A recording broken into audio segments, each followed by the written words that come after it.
বিশ্ব বাংলায় আমন্ত্রণ, কাজী সাইদ আছি আপনাদের সঙ্গে। শুরুতেই সংবাদ শিরোনাম। দিল্লি থেকে দূতাবাস ঢাকা অথবা প্রতিবেশী অন্য দেশে স্থানান্তর করুন, ইইউ রাষ্ট্রদূতদের প্রধান উপদেষ্টা। ডিসেম্বরের প্রথম সপ্তাহে রেমিটেন্স এলো ৭,৩৯৭ কোটি টাকা। বৈধ প্রবাসী আয় বাড়াতে সুযোগ বৃদ্ধির পরামর্শ। এবং ইউরোপের ৮ দেশের ভিসা দেবে ঢাকার সুইডিশ দূতাবাস, কমবে ভোগান্তি, খুশি বিদেশগামী কর্মীরা।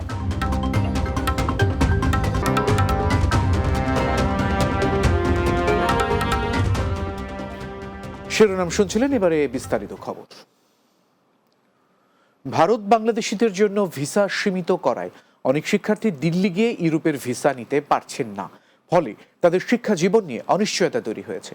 এরই ধারাবাহিকতায় ভিসা অফিস ঢাকা অথবা প্রতিবেশী কোনো দেশে স্থানান্তর হলে বাংলাদেশ এবং ইউরোপীয় ইউনিয়ন উভয়ই উপকৃত হবে বলে রাষ্ট্রদূতদের জানিয়েছেন প্রধান উপদেষ্টা ডক্টর মোহাম্মদ ইউনুস। সোমবার দুপুরে প্রধান উপদেষ্টার কার্যালয়ে ইউরোপীয় ইউনিয়নের ২১ জন রাষ্ট্রদূত সাক্ষাৎ করতে গেলে এই অনুরোধ জানান তিনি। দুপুর ১২টায় রাজধানীর তেজগাঁওয়ে প্রধান উপদেষ্টার কার্যালয়ে এই বৈঠক অনুষ্ঠিত হয়। ২১ সদস্যের প্রতিনিধি দলটির নেতৃত্বে ছিলেন বাংলাদেশে নিযুক্ত ইউরোপীয় ইউনিয়নের head of delegation Michael Miller. প্রধান উপদেষ্টার সঙ্গে বৈঠকে অংশ নেন পররাষ্ট্র উপদেষ্টা তৌহিদ হোসেন। ডিসেম্বরের প্রথম সপ্তাহে প্রবাসী আয় এসেছে ৬১,৬৪,৫০,০০০ ডলার, যা বাংলাদেশি মুদ্রায় ৭,৩৯৭ কোটি টাকা। বাংলাদেশ ব্যাংকের হালনাগাদ প্রতিবেদন থেকে এই তথ্য জানা গেছে। বাংলাদেশ ব্যাংকের তথ্য অনুযায়ী ডিসেম্বরের প্রথম সপ্তাহে প্রতিদিন ৮,৪০,৬৪,২৪৬ ডলার এসছে, যা আগের মাসের চেয়ে কিছুটা বেশি, একই সঙ্গে আগের বছরের ডিসেম্বরের চেয়ে বেশি। আগের মাস নভেম্বরে প্রতিদিন প্রবাসী আয় এসেছিল ৭,৩৩,৩৩,৩33 ডলার। গেল বছরের ডিসেম্বর মাসে প্রতিদিন প্রবাসী আয় এসেছিল ৬,৬৫,৭৫,৩33 ডলার। ইউরোপের ভিসা প্রত্যাশীদের জন্য রয়েছে সুখবর। ১০ ডিসেম্বর থেকে বহুজাতিক ভিসা প্রসেসিং সার্ভিস সংস্থা ভিএফএস গ্লোবাল ঢাকায় সুইডিশ দূতাবাসের সহযোগিতায় ইউরোপের ৮টি দেশের ভিসা দেবে। রোববার ঢাকার সুইডিশ দূতাবাস থেকে এক বার্তায় এ তথ্য জানানো হয়েছে। সরকারের এমন উদ্যোগে ভোগান্তি অনেকটাই কমে আসবে বলে মনে করছেন সংশ্লিষ্টরা। অর্ণব নাসিরের প্রতিবেদন। এখন থেকে ঢাকার সুইডিশ দূতাবাস থেকেই মিলবে Belgium, Finland, Iceland, Latvia, Luxembourg, Netherlands, Poland ও সুইডেনের ভিসা। এক বার্তায় বলা হয়েছে, আগামী ১৭ ডিসেম্বর থেকে সব আবেদনকারীকে অবশ্যই ঢাকায় ভিএফএস গ্লোবাল সুইডেনের সঙ্গে সেনজেন ভিসার জন্য আবেদন করার ক্ষেত্রে আগাম একটি অ্যাপয়েন্টমেন্ট বুক করতে হবে। ওয়াক ইন আবেদন আর গ্রহণ করা হবে না। অ্যাপয়েন্টমেন্ট স্লটটি ব্যক্তিগত, তাই নিজেকেই বুক করতে হবে। যখন অ্যাপয়েন্টমেন্ট বুক করতে হবে তখন ভিএফএস গ্লোবালের মাধ্যমে একটি ফি চার্জ করা হবে, তবে স্লটের ২৪ ঘন্টা আগে বাতিল করলে ফি ফেরত দেওয়া হবে না। Arnab Nasir, news desk, Bangla TV. বিশ্ব বাংলায় বিরতি নিচ্ছি, এরপর আরো যা থাকবে।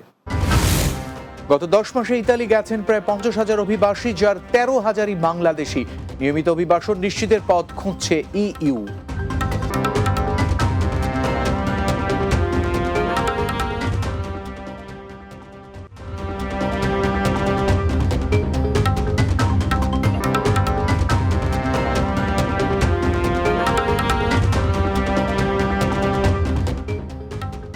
বিরতির পর বিশ্ব বাংলায় আরো একবার স্বাগত।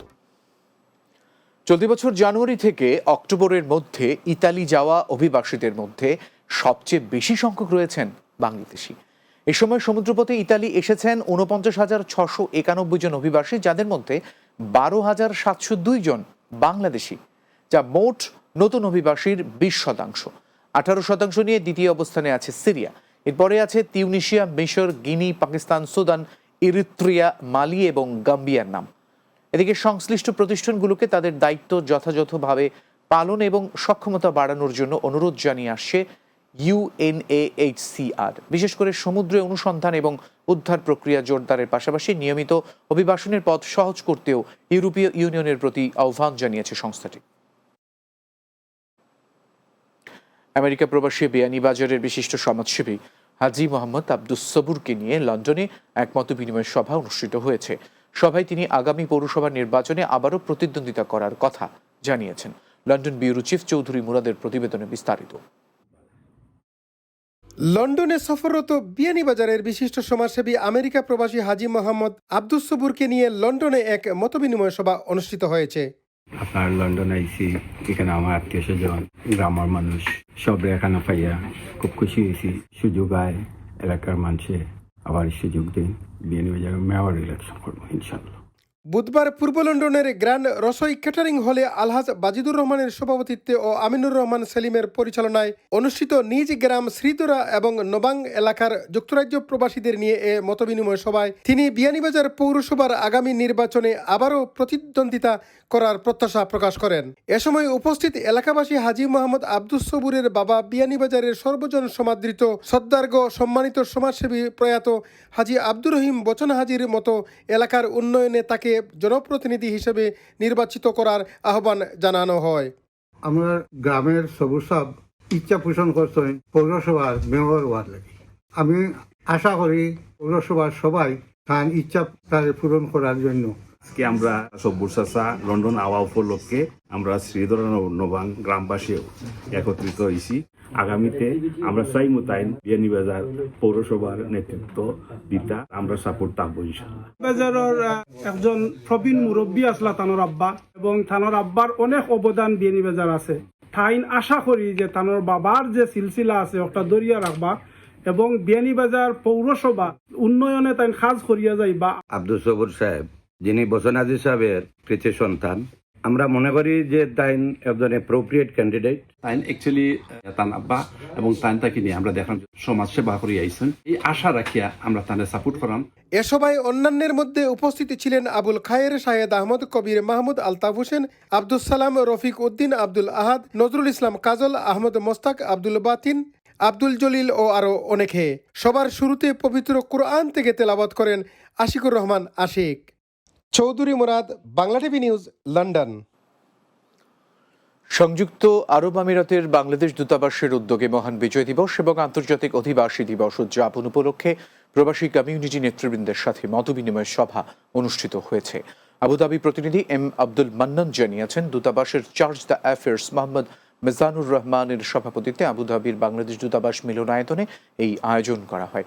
এতে উপস্থিত ছিলেন শ্রম মিনিস্টার মোহাম্মদ আব্দুল আউয়াল, রাজনৈতিক মিনিস্টার শাহনাজ আক্তার রানু, শ্রম কাউন্সিলর হাজরা সাব্বির হোসেন ও লুৎফুন নাহার নাজিম, কাউন্সিলর মোহাম্মদ সাইফুল ইসলাম ও প্রথম সচিব এস এম মাজহারুল ইসলাম।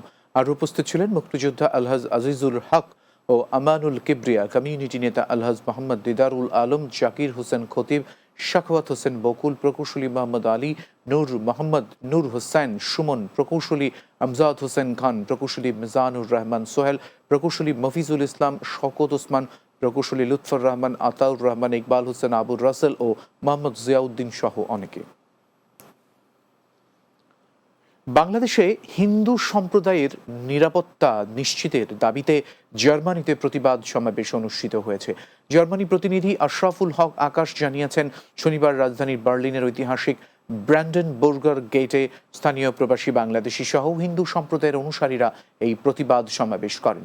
এ সময় দেশের হিন্দু ধর্মাবলম্বী সহ সকল সম্প্রদায়ের উপরে সাম্প্রদায়িক নিপীড়ন বন্ধে অন্তর্বর্তীকালীন সরকারের প্রধান উপদেষ্টা ডক্টর মোহাম্মদ ইউনূসকে পদক্ষেপ নেওয়ার আহ্বান জানান তারা। এছাড়াও ইসকন নেতা চিন্ময় কৃষ্ণ দাসের মুক্তিরও দাবি জানানো হয় সমাবেশ থেকে। সংযুক্ত আরব আমিরাতে বিজয়নগর উপজেলা প্রবাসী সমাজ কল্যাণ সংস্থা ইউএই শাখার উদ্যোগে ষষ্ঠ প্রতিষ্ঠা বার্ষিকী উদযাপন করা হয়েছে। দুবাই প্রতিনিধি শেখ ফয়সাল সিদ্দিকী ববি জানিয়েছেন, শারজাস্থ একটি রেস্টুরেন্টের হলরুমে আয়োজিত অনুষ্ঠানে সভাপতিত্ব করেন সংগঠনের সভাপতি বাবুল মিয়া। সাধারণ সম্পাদক মাসুদ ভুইয়ার সঞ্চালনায় অনুষ্ঠানে প্রধান অতিথি ছিলেন সংগঠনের উপদেষ্টা বিশিষ্ট ব্যবসায়ী সাকির মিয়া। স্বাগত বক্তব্য রাখেন সংগঠনের সাংগঠনিক সম্পাদক সোহেল আহমেদ। প্রধান বক্তা ছিলেন সংগঠনের উপদেষ্টা বিশিষ্ট ব্যবসায়ী জহিরুল ইসলাম। বিশেষ অতিথি ছিলেন সংগঠনের উপদেষ্টা রুহুল আমিন, কাজী শাহ আলম সহ সভাপতি ওসমান গনি, জসিমউদ্দিন মিজানুর রহমান সহ সাধারণ সম্পাদক জসিমউদ্দিন মুন্সি সহ সাংগঠনিক সম্পাদক হানিফ খান, অর্থ সম্পাদক রাকিব ভুইয়া, সদস্য চান বাদশাহ, মনির আহমেদ, আবুল কাশেম শিকদার, শফিকুল ইসলাম ও খোকন সহ আরো অনেকে।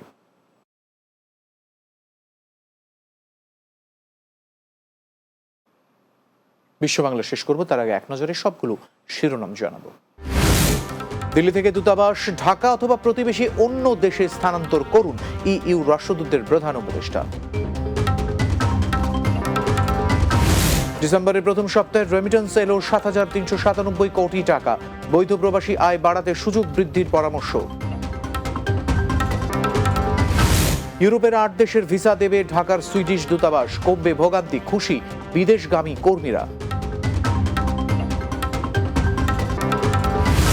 এবং গত 10 মাসে ইতালি গেছেন প্রায় 50,000 অভিবাসী, যার 13,000ই বাংলাদেশি।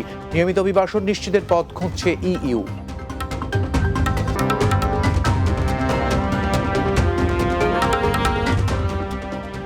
এই ছিল বিশ্ব বাংলায়। ধন্যবাদ এতক্ষণ সঙ্গে থাকার জন্য।